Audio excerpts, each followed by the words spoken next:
Now then, Scunny fans, just got back home from the Attis Arena. What can we say about the game? Curzon Ashton came with a game plan, stuck to it quite well. Got to give them credit for what they did. They had one shot on goal, and just like at Blythe, they scored, and it's cost us big time, and we've lost at home. I think in the first half, I thought we played relatively well. We had all the play, all the possession. We were moving the ball relatively well. We had a few half chances. I think Butterfield hit the post. But it's that same issue again that's causing us massive problems in front of goal and getting in that final third, where when we get there, nobody seems to have the confidence to grab the bull by the horns and let fire with a shot and take a risk. It's almost like they're scared to take a shot. I felt, we had some opportunities in the first half. We had one or two opportunities in the second half. But I think once they'd scored that goal, it was heads down from our players. It was almost like they gave up. They looked disinterested.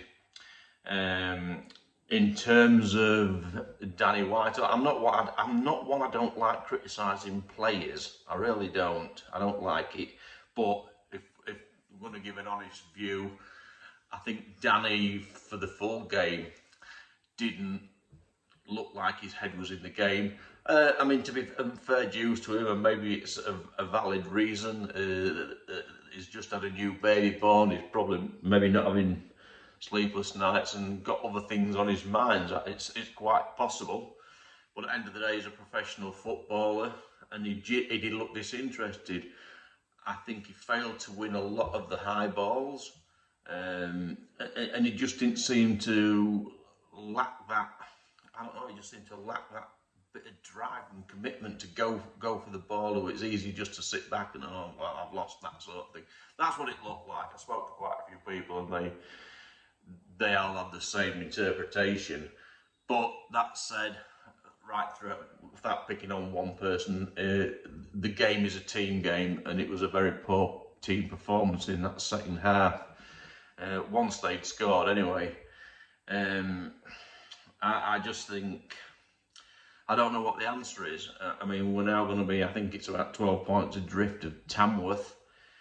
I think we can safely say that we're going to be looking for the second spot. If we're lucky, if we continue in this vein, teams like Chester and Scarborough could quite well pip us for that second space.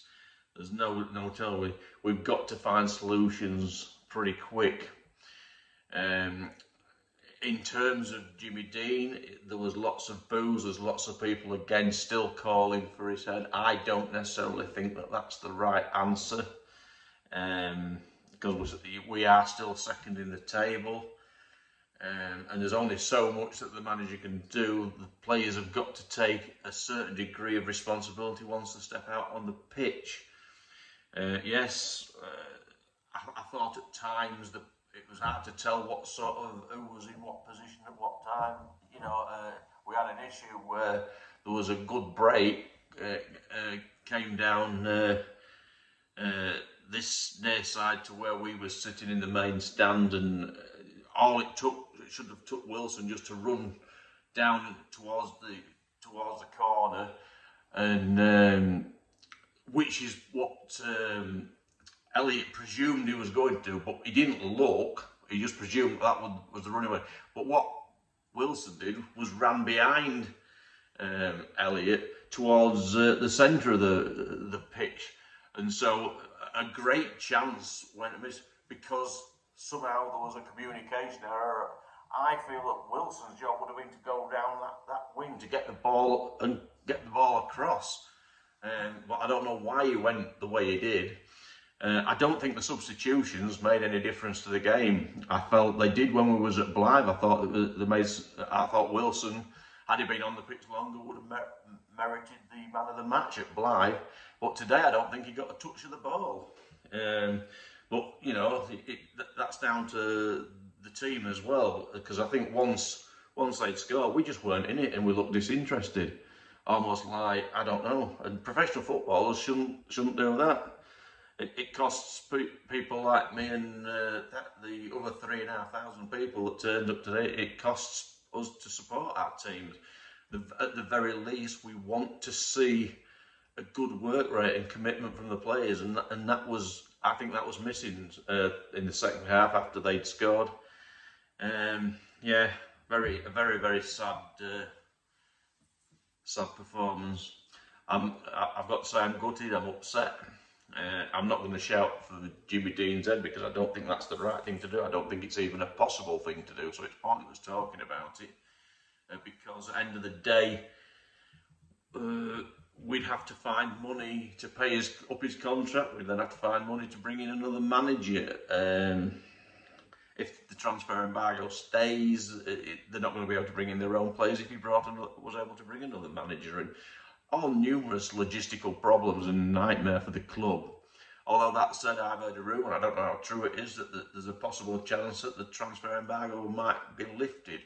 If that's the case, then he could maybe strengthen that. Certainly up front, we need somebody that's got some confidence and ability to just get the ball and stick it in that bloody net. Well, anyway, we don't know what will happen there. On the plus note, the Just Giving page today, it was quite odd really. It was at that performance on the pitch. While we sat there, the phone pinged, somebody donated £100 onto the Just Giving page while we was playing like we were. And then we're able to, the watch that was kindly donated to us, made £110 that's gone onto the Just Giving page. And so the Just Giving is now at £5,089, which is fantastic. The football cards that I've been doing so far has raised £270 into the club shop. The raffle is not gaining much ground at the moment.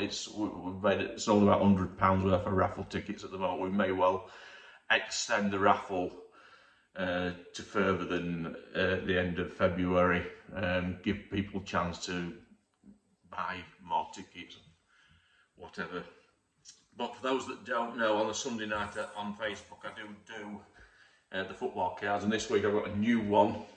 I've got one name on it so far, because on this card there's 50 teams, and Archie East, as soon as he'd seen the cards, he asked for Scunthorpe. I've had a queue of people that want Scunthorpe because Scunthorpe were on this one, and a lot of the lower league teams are on it. The voucher will go to £55 if your team is drawn and won, and then the other £20 is going to go on to the Just Giving page. So as every week there's £20 going on to the Just Giving page, and just keeps that ticking over till the end of the season. So yeah, but the football cards are going really well. Seems quite popular. Managed to get 2 cards done day before yesterday, so that was the 2 vouchers I had to go get, which was, you know, that's 90 quid into the club shop, which is, you know, it's quite good. It's not going to move mountains, but it's income, you know, and people have a bit of fun doing it. They're quite good. So anybody wants to have a go at that on a Sunday night, I do it from about 5 o'clock. You just basically, the payment details are on there for you to follow. All we ask for is that you pay as soon as you've asked for the numbers, if you pay, and leave your name as a reference, so as we know who it is that's paid for their team. And then as soon as the card's full, I draw it, I take a picture of the card to show people which team's won and who the winner is, and then I can get the voucher to you. One of the best ways I've found of getting the vouchers to people is by putting it in an envelope and leaving it at the club shop for them to go and pick up themselves, and then they can, while they're in there, they can spend it if they so wish. But anyway, take care everybody. We go again next week, but I'm still going to say it, up the iron. Take care.